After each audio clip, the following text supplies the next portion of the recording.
Selamat pagi semuanya, Shalom. Eh, Terima kasih untuk kesempatan. Ini kali kedua saya berkhotbah di GKT Citraland. Kali pertama saya ingat betul 14 Mei 2023, setahun lebih 3 bulan yang lalu. Waktu itu juga ditemani Boksu ya, Muse ya. Kalau Boksu Hokian ya, Muse Edi, Muse Emil pas waktu itu juga tidak ada.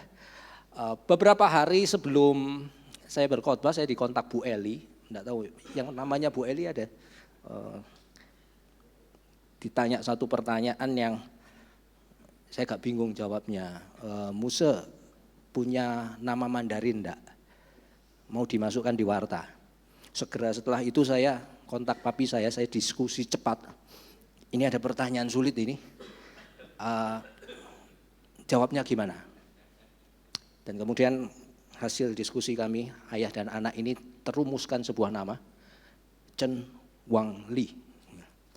Jadi Chen Wangli yang ditulis di sini itu, di warta itu sebenarnya nama yang usianya baru setahun. Begitu. Ya karena kepentingan khotbah di GKT harus ada abjad-abjad aneh ini, jadi oke lah Chen Wangli gitu ya.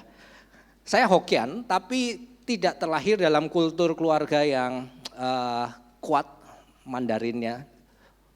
Engkong saya, mak saya itu lebih Holland Spreken begitu. Jadi kita Tionghoa di genre yang berbeda begitu. Dan sekedar mengingatkan saudara, saya dari GKI Jemur Sari, saya melayani. Papi saya pendeta juga. Dulu sebelum emeritus melayani di GKI Tumapel, Malang. Kalau orang GKT tahu GKI Tumapel, itu epic sih. Satu gedung gereja yang dipakai oleh 2 jemaat. Gantian begitu. Satu GKI, satu GKT. GKT berapa ya? 3 ya, GKT 3.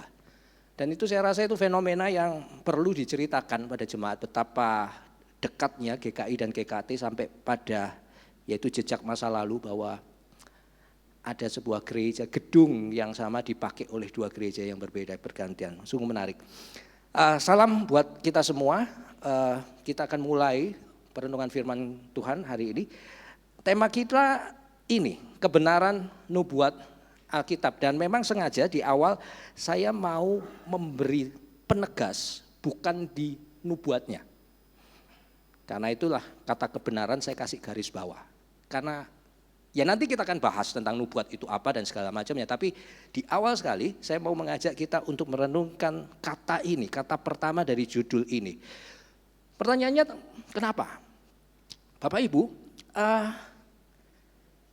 hari ini, zaman ini, orang seringkali sebut ini sebagai era, pernah dengar enggak istilah ini? Sebentar, oke. Oh sorry, post-truth. Post-truth. Ini varian berikutnya atau lawan dari truth. Post-truth. Era setelah kebenaran. Buat yang belum pernah mendengar istilah ini, apa sih ini Pak? Saya mau menjelaskan dalam sebuah definisi yang cukup panjang. Tapi saya coba membantu untuk memberi beberapa bold di beberapa frasa. Perhatikan boldnya saja, perhatikan cetak tebalnya saja. Saya bacakan begini.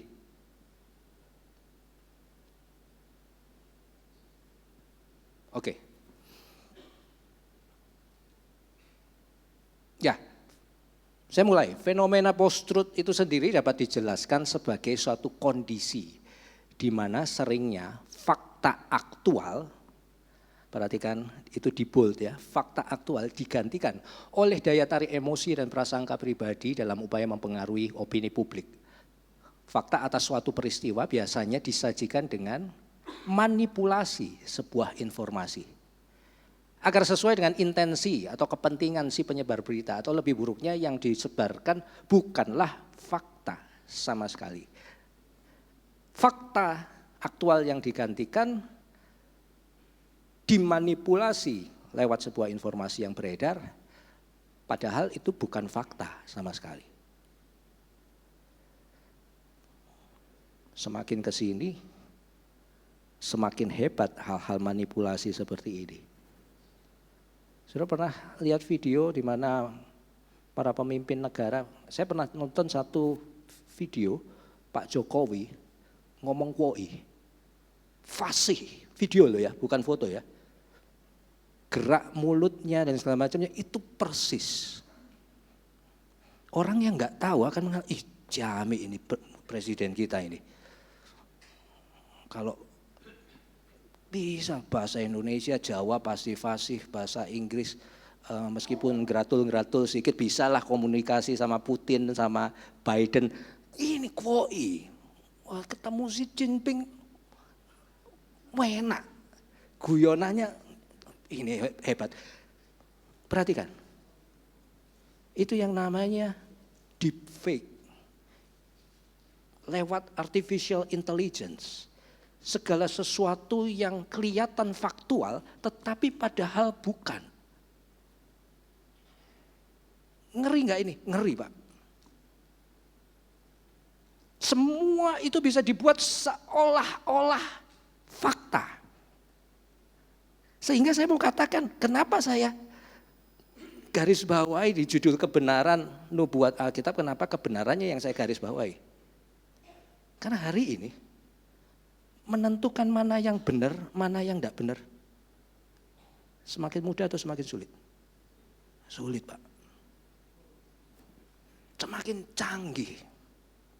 Scam itu semakin luar biasa. Ada satu anggota jemaat satu kali dikontak oleh seseorang yang foto profilnya di WhatsApp itu saya. Halo, apa kabar Ibu? Ini sudah lama memang kita nggak ketemu karena dia domisili di Madiun. Orang yang mengaku saya itu nawarkan mobil. Saya punya mobil ini bekas tapi oke lah, kilometer masih sekian segala macam. Harganya 50 juta. Ibu mau enggak? Ending cerita apa saudara? Ibu ini transfer. Nah, terus gak ada, kan setelah transfer ya gak ada ceritanya lagi dari orang ini. Ibu ini kemudian kontak saya, Pak Ariel ini benar. Dari Pak, lah kok gak tanya dulu toh Bu. Tanya dulu baru transfer atau enggak kan. Ini transfer dulu kan, ini Musa Ariel mosok bojo. Nawarno mobil pasti kualitas bagus, pendeta kok. Saudara, perhatikan, hari ini hal benar, hal tidak benar, itu semakin tipis. Kita bisa membedakan, itu semakin angel, semakin sulit. Orang sekarang, orang dalam masa truth itu prinsipnya ini. Aku berpikir maka aku ada. Kalau orang post truth, aku percaya maka aku benar. Mereka mempercayai apa yang mereka anggap benar dan masing-masing bisa beda. Kita ingat zaman pandemi, betapa kemudian beredar video, foto, informasi, teks yang kadang masuk ke WA kita langsung anggap itu kebenaran. Orang jatuh, ini di China, tiba-tiba masuk supermarket jatuh, COVID, udah parah ini. Kita share ke semuanya. Padahal fake. Padahal itu orang mungkin jatuh kena stroke, tapi kemudian narasinya kena COVID. Orang semua panik. Tiwas panik sebenarnya. Nah ini tidak benar. Aku percaya maka aku benar. Saudara, kenapa saya ingin mengajak kita lebih panjang di sini? Karena bicara tentang hal yang benar dan hal yang tidak benar, itu kalau saya katakan ini era post-truth, sebenarnya hal yang tipu-tipu itu dari zaman dulu itu sudah ada. Cuma semakin kesini semakin canggih. Kenapa Pak kok zaman dulu udah ada? Nah, Alkitab katakan, mari kita ke perjanjian baru. Kita baca bagian ini, 1, 2, 3. Waspadalah terhadap nabi-nabi palsu yang datang kepadamu dengan menyamar seperti domba, tetapi sesungguhnya mereka adalah serigala yang buas. Ini Yesus yang ngomong. Artinya problem ini sejak zaman Yesus itu sudah ada. Kalau enggak, Yesus enggak mengingatkan gini dong, hati-hati loh, nabi-nabi palsu, fake, ngaku asli tapi Pak KW. Hati-hati kamu. Agak ke belakang lagi di perjanjian lama, pernah juga ada Nabi Yeremia yang dikasih omong Tuhan begini. Kita baca sama-sama, jawab Tuhan kepadaku, para nabi itu berbuat palsu demi namaku. Aku tidak mengutus mereka, tidak memerintahkan mereka, dan tidak berfirman kepada mereka. Mereka menubuatkan kepadamu penglihatan bohong, ramalan kosong, dan tipu rekapan hatinya sendiri. Zaman perjanjian lama, tahun-tahun sebelum Masehi, tipu-tipu itu sudah lumrah. Cuma sekali lagi saya bilang, semakin kesini di era post-truth semakin canggih, semakin susah, semakin angel kita kemudian mana benar, mana salah, kelihatannya benar semua. Dan ini memang sebuah tugas dari, kalau nabi-nabi palsu itu dalam bahasa Yunani pseudo prophetes, Matius 7 ayat 16. Tugas mereka, job desk mereka memang memproduksi hal-hal fake, nubuatan palsu. Kerjaan mereka memang nge-scam. Udah job desk mereka. Dan sebagaimana orang melakukan tipuan. Kalau saya misalnya jadi scammer begitu. Saya nipu orang itu ya dengan segala effort yang optimal ya. Sebisanya memang mirip dengan yang benar. Saya kasih contoh, misalnya satu kali anak bapak ibu ulang tahun, ditanya, "Nyoh, nih mau hadiah apa?" Dikatakanlah dia umur 6 tahun, masih kecil, belum masuk SD juga. "Mama, aku pengen sepatu, papa aku pengen sepatu apa? Nike yang model apa?" Kita lihat kemudian di topet, waduh, sepatu apa kok gotiau? Sepatu 5 juta, anak TK baru belum masuk SD. Kita diskusi sama istri kita. Ini arek kita kasih yang KW aja kan nggak tahu dia.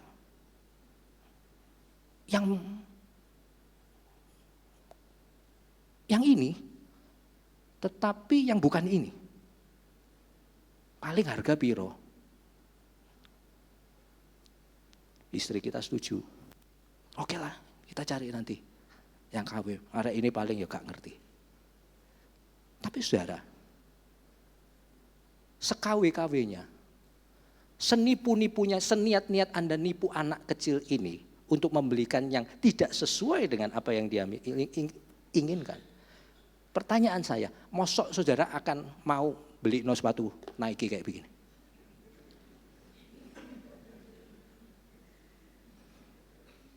Saudara mau nipu bocil ini, tapi kan mikir toh ya, gimana caranya saya beli sesuatu yang KW tapi paling menyerupai asli. Ya enggak kayak gini, kalau ini anak 6 tahun pun begitu buka box nangis. Terlalu ketok bojoe gitu ya. Bojo itu enggak boleh ketok-ketok. Nipu itu ada ilmunya, ada seninya. Sehingga kalau kemudian kita memberi ini ya bodohnya kita begitu ya. Kok sejelas ini kita nipu? Saudara, hal-hal yang palsu hari ini, termasuk soal nubuatan, bukan sesuatu yang seperti Kia ini. Terlalu mudah saudara bisa tahu, oh ini tidak benar, ini yang benar, terlalu gampang. Semakin hari ini, semakin sulit. Sehingga saudara tema ini sebenarnya ketika Bu Eli share ke saya, terus saya bergumul terus terang. Ini memang enggak gampang. Coba kita perhatikan 2 Petrus 1 ayat 16 tadi ya. Ini bagian yang tadi kita baca bersama-sama. Petrus bilang, Perhatikan kata, kami tidak mengikuti dongeng-dongeng isapan jempol manusia. Ini sebuah kalimat yang sekali lagi menggambarkan segala hal yang palsu, yang fake, isapan jempol, khayalan. Ketika kami memberitahukan kepadamu kuasa dan kedatangan Tuhan kita Yesus Kristus sebagai Raja. Tetapi kami adalah saksi mata dari kebesarannya. Sebuah upaya untuk meyakinkan orang ini bukan kabar bohong. Ini real. Ini bukan dongeng-dongeng isapan jempol manusia.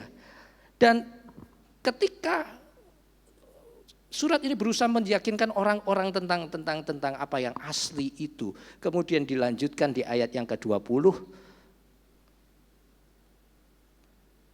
dikatakan begini, mari kita baca sama-sama yuk. 1, 2, 3. Yang terutama harus kamu ketahui ialah nubuat-nubuat dalam kitab suci tidak boleh ditafsirkan menurut kehendak sendiri. Sebab tidak pernah nubuat dihasilkan oleh kehendak manusia, tetapi oleh dorongan Roh Kudus orang-orang berbicara atas nama Allah. Perhatikan kalimat yang terakhir, meskipun saya bold nubuat-nubuat dalam kitab suci. Kalimat terakhir, sebab tidak pernah nubuat dihasilkan apa? Oleh kehendak manusia, tetapi oleh dorongan Roh Kudus, orang-orang berbicara atas nama Allah. Wah, dapat Pak. Ternyata clue-nya di sini. Dapat saya. Pokoknya yang bukan fake itu adalah yang bukan dihasilkan oleh kehendak manusia, tapi atas dorongan Roh Kudus ketika orang berbicara atas nama Allah. Kita simpan di situ. Kita simpan di situ dulu. Saya akan jelaskan sedikit kata nubuat. Dalam kata Ibrani, nebuah itu artinya prediksi. Menariknya begini. Kalau prediksi itu kan suatu yang bicara future, belum terjadi hari ini. Sebelum berangkat ke Olimpik, tim Indonesia pasti sudah melakukan prediksi. Kira-kira target kita dapat berapa medali gitu kan. Semua tim menarget. Forecast. Apa forecast itu? Ramalan cuaca. Besok hujan. Lusa ini kering. Sesuatu yang bicara masa depan. Nubuat juga begitu. Tetapi ini catatan. Ada seorang yang kita akui bersama sebagai Bapak Gereja, GKT, GKI, kita menyebut Calvinis. Dan John Calvin adalah salah satu figur yang kita banggakan sama-sama. Pernah bilang begini, waktu itu dia sedang menafsirkan 1 Korintus 12 ayat yang ke-28. Jadi ada nabi, ada pengajar begitu ya, rasul. Nah, khusus bagian nabi, Calvin itu bilang begini. Gini loh, yang dimaksud dengan nabi pada ayat ini, dalam bagian ini, pertama-tama adalah siapa? Para penafsir kitab suci yang terkemuka. Itu definisi nabi, prophet, prophecy. Nabi yang bernubuat, itu menurut Calvin sekali lagi termasuk para penafsir kitab suci. Nah, hari ini saya berdiri di saudara sedang menafsir kitab suci. Iya, bagi kesimpulannya, berarti kesimpulannya. Menurut Calvin ya. Saya juga dalam setiap perkataan saya hari ini, dari awal sampai akhir, sedang bernubuat. Meskipun saya tidak sedang memprediksi besok hujan, angin, atau hujan biasa. Saya enggak tahu juga apa yang akan terjadi di ujung Olimpik. Tim mana akan dapat berapa dan segala macamnya. Saya enggak tahu bagaimana ekonomi 2024, saya enggak bicara di sini. Saya tidak sedang memprediksi, tetapi kembali menurut John Calvin, bahwa yang dimaksud dengan nabi pada bagian 1 Korintus 12 ayat 28 yang bicara seringkali dengan tentang nabi itu bicara tentang nubuat, nebuah, prediksi. Pertama-tama mereka juga adalah para penafsir kitab suci. Berarti boleh saya mengatakan saya sedang bernubuat.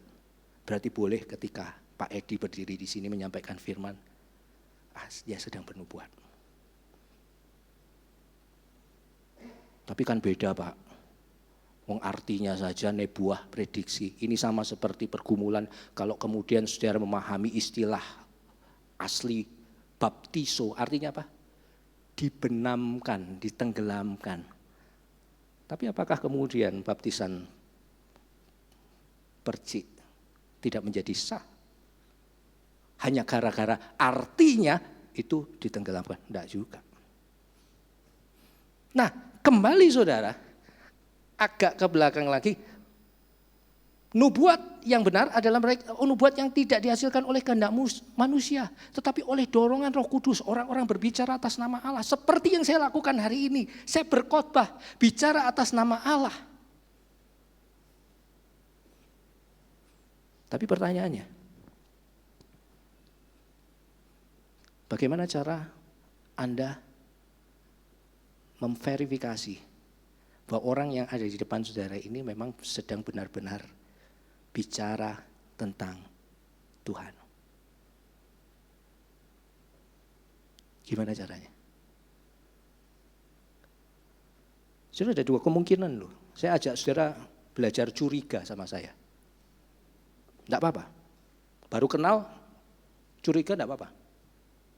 Kemungkinan pertama saya datang ke sini, saya mempersiapkan betul semua ini. Karena saya rindu untuk menceritakan tentang Tuhan. Rindu untuk menceritakan tentang Kristus. Termasuk pengalaman hidup saya bersama dengan Kristus seperti apa. Apalagi temanya menarik tentang nubuat. Kemungkinan pertama, murni betul saya datang ke sini. Tapi saudara, siapa yang tahu? Kalau hari ini ada seorang pendeta GKI Jemur Sari namanya Ariel Aditya Susanto, Chen Wangli tadi. Chen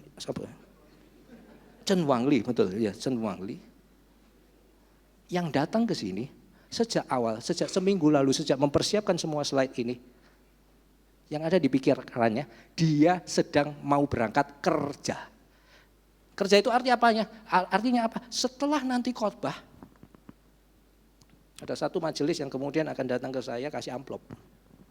Isinya apa? Soekarno-Hatta.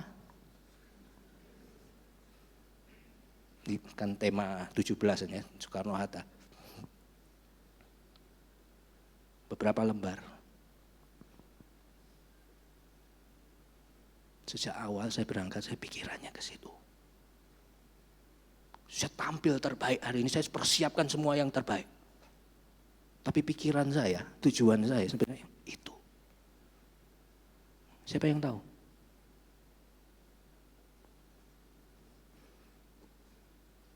Sebab tidak pernah nubuat dihasilkan oleh kehendak manusia. Gimana caranya? Saudara menilai saya saja, saya ini tipe yang mana dari dua itu sudah nggak bisa. Ya toh? Dua-duanya mungkin, baik kemungkinan pertama atau kedua. Sehingga apa yang disampaikan di Petrus ini, sorry to say, tidak terlalu menolong kita.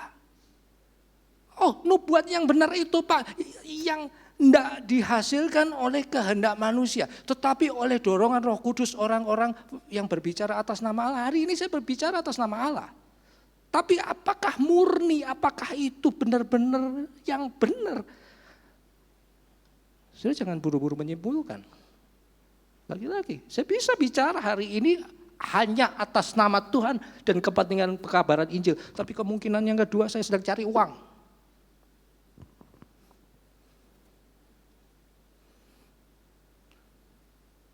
Bisa jadi. Nah terus gimana ya Pak ya? Pertanyaannya kan begitu. Gak gampang ya Pak ya. Memilah mana yang benar dan tidak benar. Makanya itu saudara. Ini tema angel buat saya. Terus kesimpulannya gimana?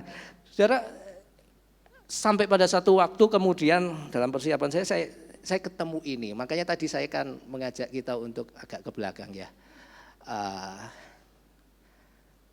Matius 7 ayat 15, Yesus bilang hati-hati loh ya. Nabi-nabi palsu datang sama kamu nyamar kayak domba, tapi sebenarnya mereka serigala.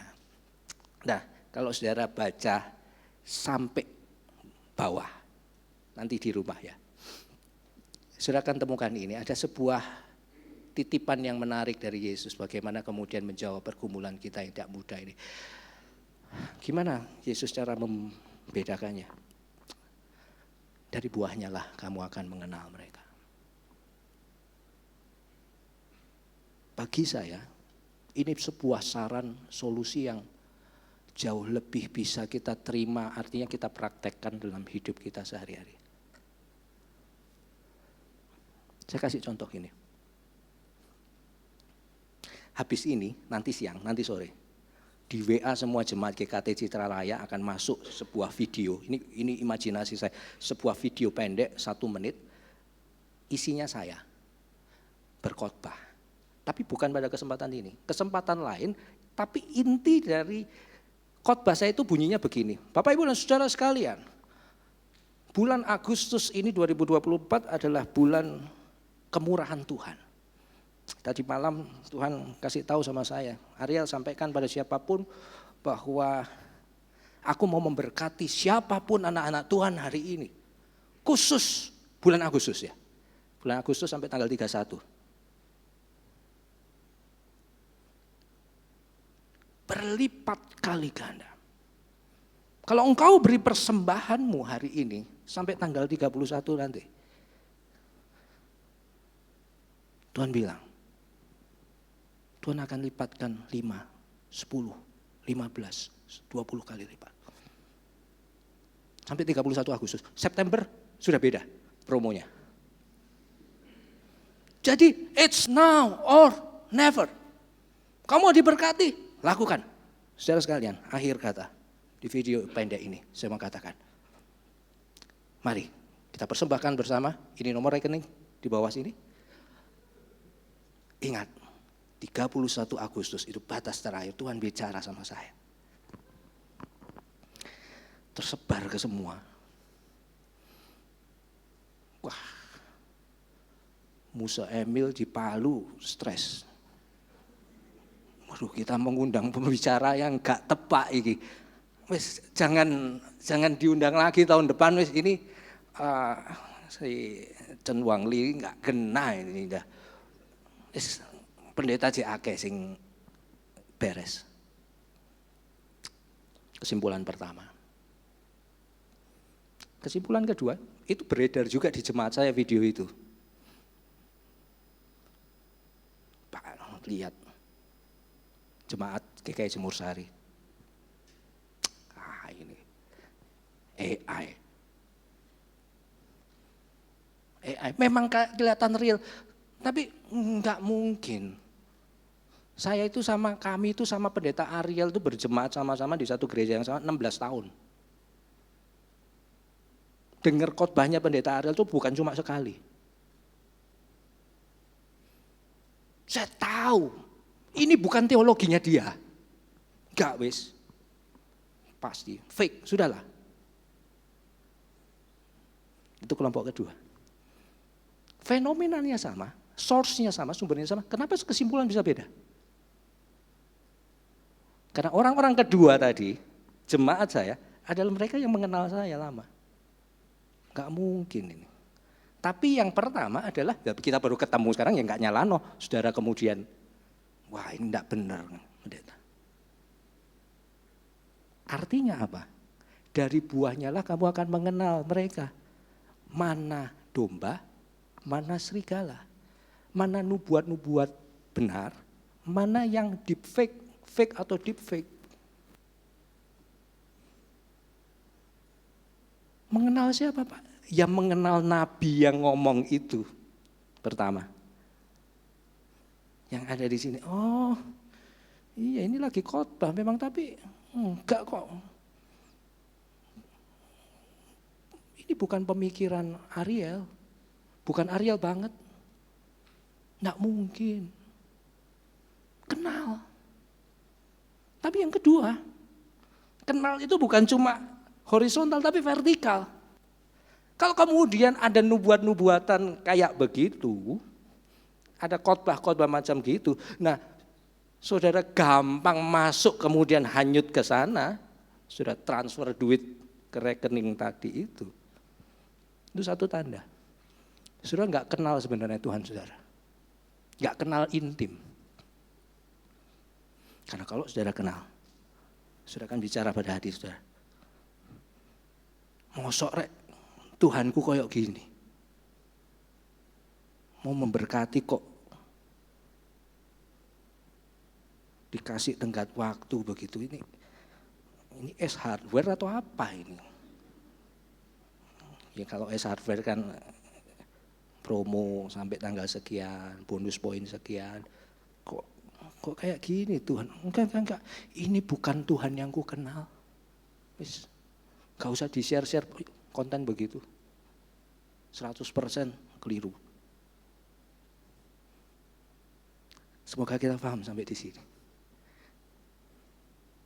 Karena sekali lagi, kalau bicara tentang motif terdalam, termasuk motif terdalam saya hari ini bernubuat, bercerita, menyampaikan firman, saudara nggak pernah bisa paham. Apa yang terdalam di pikiran saya dan hati saya? Intensi apa saya datang ke sini? Demi firman Tuhan atau cuma cari cuan?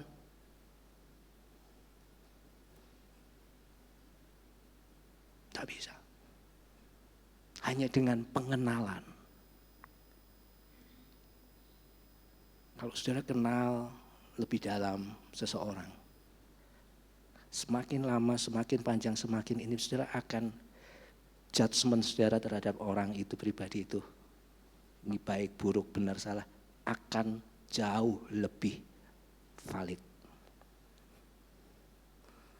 Kalau saudara tidak mengenal nabinya, kalau saudara tidak mengenal pendetanya, dan saudara tidak mengenal apalagi lebih parah lagi Tuhan saudara, ngelihat yang kayak gitu, oh yes, ya dan amin. Saudara lakukan sesuai dengan apa itu, saudara hati-hati. Ada terlalu banyak hari ini nubuatan beredar atas nama Tuhan seolah-olah benar gitu ya. Seolah-olah itu kuasa roh Tuhan, tetapi kebohongan. Kenali sumbernya, kenali Tuhanmu. Sehingga dari 2 tips itu kira-kira kita bisa lebih terjagalah. Tidak jatuh pada yaitu kebohongan-kebohongan, terlalu gampang dibujuki dengan segala informasi yang juga di backup oleh teknologi yang luar biasa hari ini. Itu saja dari saya. Semoga bisa menjadi berkat buat saudara semua. Mari kita berdoa.